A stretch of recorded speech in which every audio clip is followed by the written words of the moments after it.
There was a time, not too long ago, when BlackBerry was more than just a phone. It was a cultural icon. Back in 2011, the company shipped nearly 50 million devices and reported close to $20 billion in revenue, holding more than half of the US smartphone market. To carry a BlackBerry meant you were important, always on the move, constantly connected. From Wall Street executives to celebrities like Kim Kardashian and even President Barack Obama, And I was the first president to have a BlackBerry. Years pass, and no one else has BlackBerry.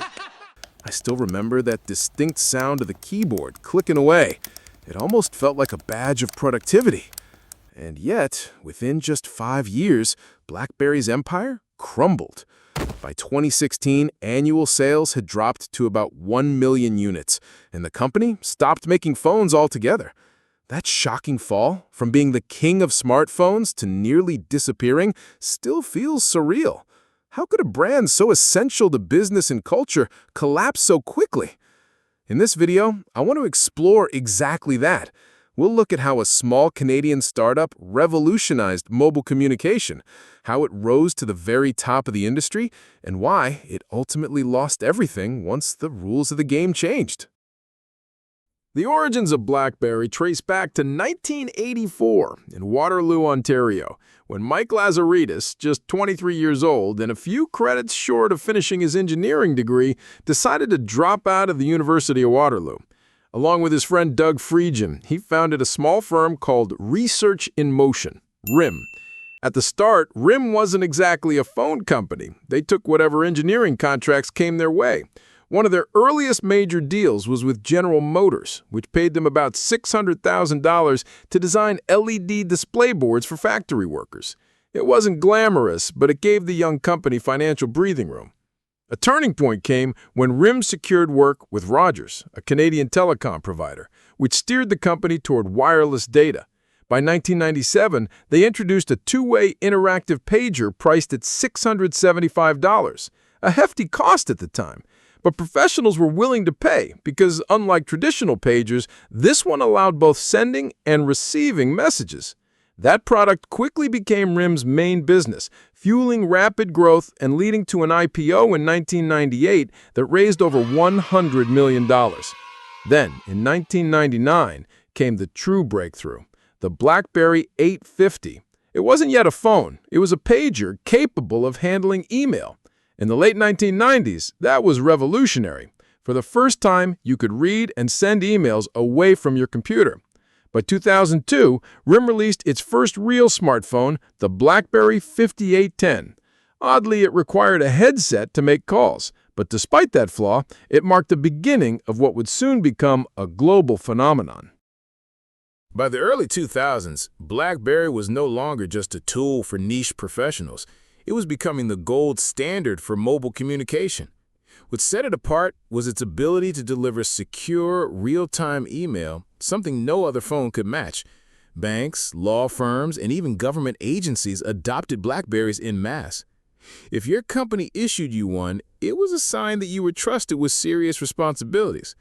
I still remember seeing executives in airports glued to their devices, their thumbs flying across those tiny keys. BlackBerry also managed to cross over into mainstream culture. The introduction of BlackBerry Messenger, BBM, created a kind of exclusive club. If you didn't have a BlackBerry, you were left out of the conversation. Celebrities like Kim Kardashian swore by them, often carrying multiple devices. This combination of corporate credibility and pop culture cool gave BlackBerry a unique appeal that few brands have ever managed. Financially, the growth was staggering. By 2007, BlackBerry's U.S. smartphone market share exceeded 40%, and by 2011, it peaked at more than 50%. That year alone, the company shipped nearly 50 million units and generated almost $20 billion in revenue. The iconic QWERTY keyboard became its signature, so recognizable that Apple itself referenced it when unveiling the iPhone. At this point, BlackBerry wasn't just another phone company. It was the undisputed leader of an industry it had helped create. For many, the idea that it could ever be replaced seemed almost unthinkable. When we talk about the downfall of BlackBerry, it's tempting to sum it up in one word: iPhone. But the reality is more complicated than that. Yes, Apple's 2007 unveiling of the iPhone was a turning point, but BlackBerry's decline came from a mix of strategic missteps, misplaced confidence, and an inability to adapt. Looking back, I think the story becomes more compelling when we break down the main reasons one by one. My first reason is the touchscreen revolution. Steve Jobs didn't just launch a new phone in 2007, he challenged the very foundation of BlackBerry's success. At the time, BlackBerry devices revolved around their QWERTY keyboards. People loved the tactile feel. I still remember the satisfying click when typing emails. But Apple argued that fixed keyboards wasted space and that a touchscreen could adapt to whatever you needed. The problem with them is really sort of in the bottom 40 there. It's this stuff right here. Initially, critics dismissed it. Many professionals insisted touchscreens would never replace real keys, but consumers embraced it quickly. And by the time BlackBerry responded with the all-touch BlackBerry Storm in 2008, the damage was done. The Storm's sure-press screen, which clicked or impressed, felt clumsy and unreliable. Reports of freezing, poor browsing, and missing Wi-Fi made it clear the product wasn't ready. Instead of reclaiming ground, it showed how unprepared BlackBerry was for a touchscreen world. The second major factor was the app ecosystem. Apple's App Store, launched in 2008, and Google's Android marketplace transformed smartphones from communication tools into lifestyle hubs. Suddenly, you could play games, stream music, or use social media directly from your phone. BlackBerry never caught up. Their App Store came too late and lacked developer support. I remember friends who stuck with BlackBerry for BBM, but grew increasingly frustrated when they couldn't use Instagram or newer messaging apps. Eventually, even BBM's exclusivity wasn't enough, and people moved to iMessage or WhatsApp. Without a thriving app ecosystem, BlackBerry became less useful with each passing year. Another reason is BlackBerry's narrow focus on business users. From the beginning, RIM built their reputation on secure email, encryption, and corporate deals. That strategy worked brilliantly in the early 2000s, but it blinded them to a cultural shift. The iPhone turned smartphones into personal lifestyle devices, not just business tools. Consumers wanted music, photos, games, and social apps. By the time business professionals realized they also wanted those features, they had already switched to iPhones and Androids. BlackBerry underestimated just how quickly consumer preferences would spill over into the workplace. The fourth reason is leadership missteps and arrogance. BlackBerry's co-CEOs, Mike Lazaridis and Jim Balsillie, often downplayed Apple's threat. They dismissed the iPhone as a toy and argued that no serious business person would use it. That kind of thinking delayed the company's response. By the time they realized the world had changed, it was too late. In hindsight, it reminds me of how other industry leaders, like Kodak with digital photography, clung to their legacy strengths until the ground disappeared beneath them. Fifth on the list is product inconsistency and quality issues. Even when BlackBerry tried to innovate, the execution often fell short. Devices like the Torch and Playbook tablet failed to impress. The Playbook, for instance, didn't even launch with a native email client, an almost unthinkable mistake for a brand built on mobile email. These missteps eroded consumer confidence. Instead of being seen as reliable and efficient, BlackBerry products started looking outdated and frustrating. Finally, there's the factor of market momentum. In 2010, BlackBerry still sold tens of millions of devices, and 2011 was their best financial year. But even then, the writing was on the wall. Apple and Samsung were growing much faster. Market share isn't just about current sales, it's about future trajectory. By the time BlackBerry tried to reinvent themselves with the BlackBerry 10 operating system in 2013, the battle was already lost. Developers didn't want to invest in a shrinking platform, and consumers didn't want to gamble on a company seen as past its prime. So, when you piece it all together, BlackBerry's decline wasn't caused by one fatal blow. It was death by 1,000 cuts.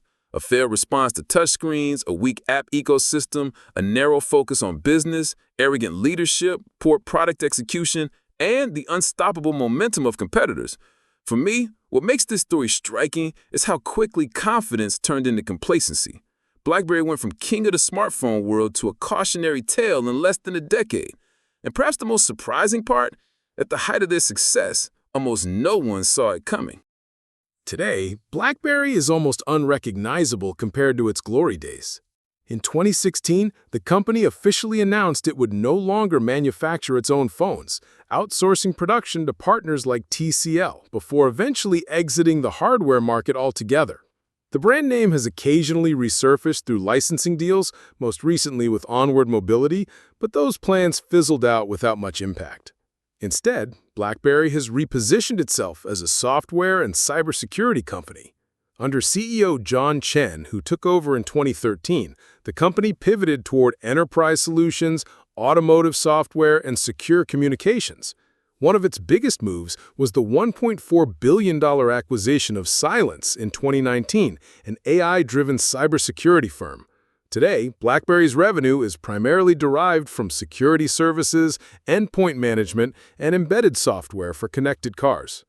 While the company is a fraction of its former size, it reported annual revenues of just over $600 million in 2024, compared to nearly $20 billion at its peak.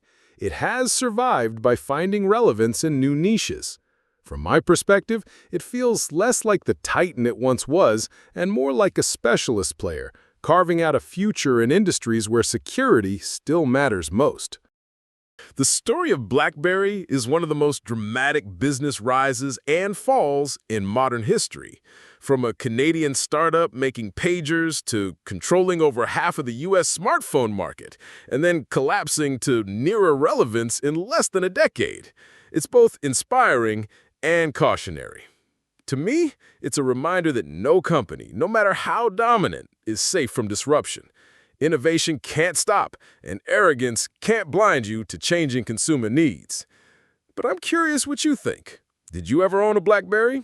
Was it for work, or did you use it because of BBM and the sense of exclusivity it created?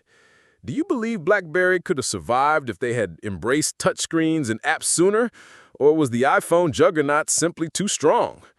And more broadly, what other companies today might be at risk of a similar downfall?